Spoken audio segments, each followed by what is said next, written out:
I've been listening to Logic's music for a minute now, and ever since the first time I heard Under Pressure back in 2014, I instantly knew I was a fan of this man. Then after listening to his Young Sinatra mixtapes, I knew that for sure I'd be following this man's career for years to come. I fell in love with the way he could poetically tell stories through the use of clever metaphors, like the way he discussed his cigarette addiction in Nicki, and the way he could carry out an entire song by only rapping without the need of a hook. Listening to Under Pressure really gave the audience a great introspective look into Logic's life as a newly blown up artist and also the kind of environment he grew up in. But a couple years later, something happened that a lot of his followers started noticing and some are still in denial of. There was a gradual decrease in the quality of his music. Now, I don't know about everybody else, but this realization hit me like a bus. It happened so subtly that I almost didn't notice it until I did. I found myself asking, how is it possible that the man who made Under Pressure is the same man who made Confessions of a Dangerous Mind? To an extent, it still doesn't make sense, but that's the world we're living in right now. After finding out that Logic is releasing a sequel to Under Pressure, I decided to re-listen to the album and practically his entire discography. And I think I discovered the reason why Logic today doesn't slap as hard as Young Sinatra did back in the day, as well as what I believe Logic has to do if he wants No Pressure to be as good of an album as Under Pressure was.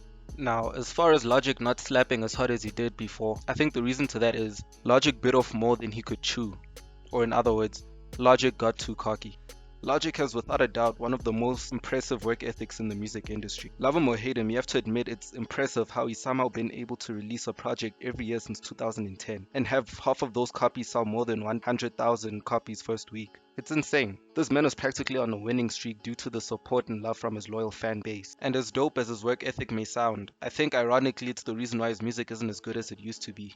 Look at Cole and Kendrick as examples. In the last 6 years, J. Cole has released 4 projects, 3 of them being solo albums, and Kendrick has released 4 projects, 3 of them again being solo albums. This makes a combined total of 6 solo projects. Now Logic on the other hand has released 8 solo projects in the last 6 years. Needless to say, but that's a lot. And yes, I am including his soundtrack for his book since it did take his time and effort to make. Just like I said earlier, his numbers have been impressive, and I guess financially his works have been successful, but it came at a cost. Artistically, his music has been depreciating in value. There isn't much soul in his music anymore. See, Cole and Kendrick understand that you cannot rush greatness. They'd rather spend 2 to 3 years perfecting their art, making sure their songs are soulful, and taking short breaks from music to reevaluate their views on life and have fresh topics to rap about. See, I love Logic, so it isn't easy for me to say that his music lately has had the opposite effect. As far as repeated messages in his music goes, I never really had a problem with Logic talking about him being biracial. It's his thing. That's what he's experienced his whole life, and is one of the things he's most qualified to talk about. But at the same time, I have to acknowledge the fact that he hasn't really had anything new to say on the topic in a while. For the most part, he pretty much just keeps circling back to how he's always looked too white for the black kids and acted too black for the white kids. And although that's something worth hearing, after 6 years you'd think his fans already got the message and are ready to move on.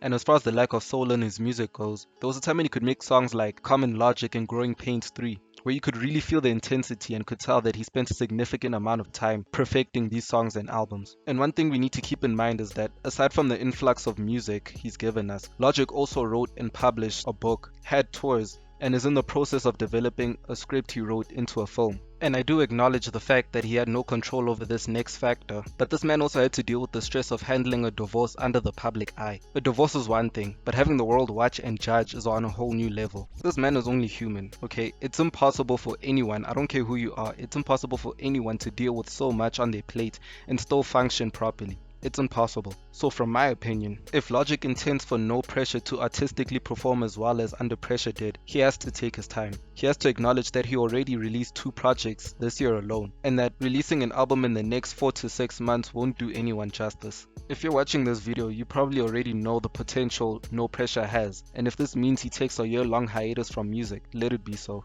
But what do you think? Will Logic artistically live up to the greatness Under Pressure once was? And out of curiosity, what's your favorite Logic album? Leave a comment in the comment section below. Don't forget to like and subscribe, and that's that.